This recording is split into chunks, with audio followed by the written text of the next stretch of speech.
Oliver Tambo and Nelson Mandela opened the first ever black law firm in South Africa.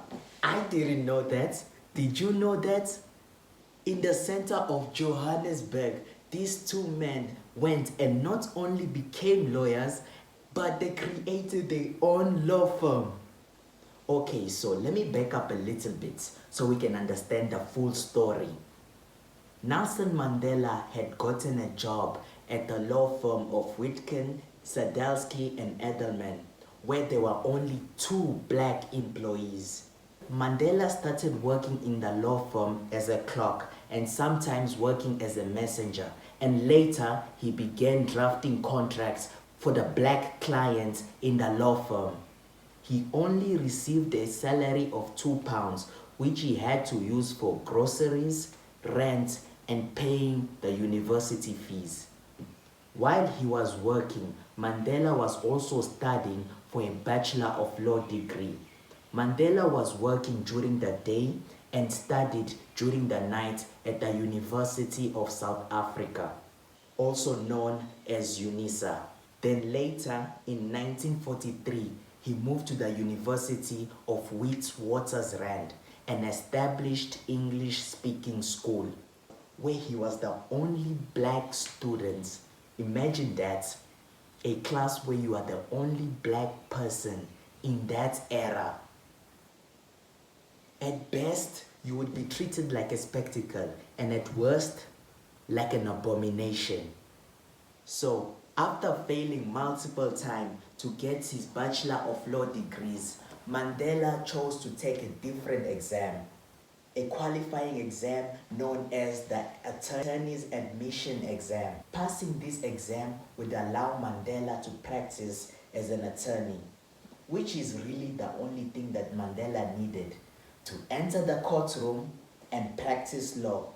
So, once he passed his exam, Mandela got his first job as a full attorney at H.M. Basner, a law firm that supported the ANC and the liberation movement. Then, in August of 1952, after gaining experience, Mandela went to open his own law firm. But Mandela didn't feel complete. He needed a teammate. So, he turned to an old friend, Oliver Tambo, a brilliant mind, a skilled debater, a man who could coolly and logically demolish an opponent's argument. A few months later, Mandela and Tambo Attorneys was opened in downtown Johannesburg in 1952, renting office space from a building owned by an Indian landlord. This was one of the few buildings that allowed black people to have office spaces. Now, we all know that when a new business starts, it's very difficult to find customers. But this was not the case for the new firm of Mandela and Tambo. This new law firm had customers from the start. There are many reasons why this happened. For one, it was a time where people of color were held at gunpoint by the law. And second, maybe Nelson Mandela and Oliver Tambo had a good reputation across the African community. And third, which is one of the reasons that Nelson Mandela hinted at in his book, Long Walk to Freedom, was that the black people that came to Mandela and Tambo Attorneys wanted someone who could and would understand their everyday struggle. Nelson Mandela and Oliver Tambo had their hands filled with clients. Most of these clients were black people. But, as always, this two men's road was not simple. You don't get to be the first to do something and expect an easy road. The law firm had to fight against the government, which was trying to put them out of business. They faced witnesses that didn't want to speak to them just because they were black.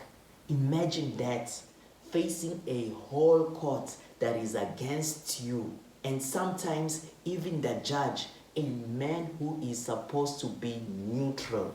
So the future was inevitable for this law firm. You had two men who were politically fighting against the government, a government that could create laws from thin air with little resistance.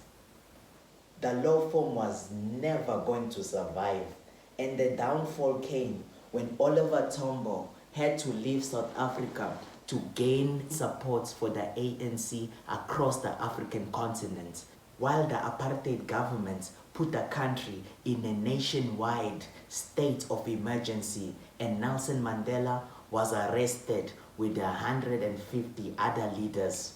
The trial was filled with inaccuracy and outright lies by the government. The treason trial had lasted for over a year, and by then it was too late. Mandela and Tambo Attorneys had closed in 1960.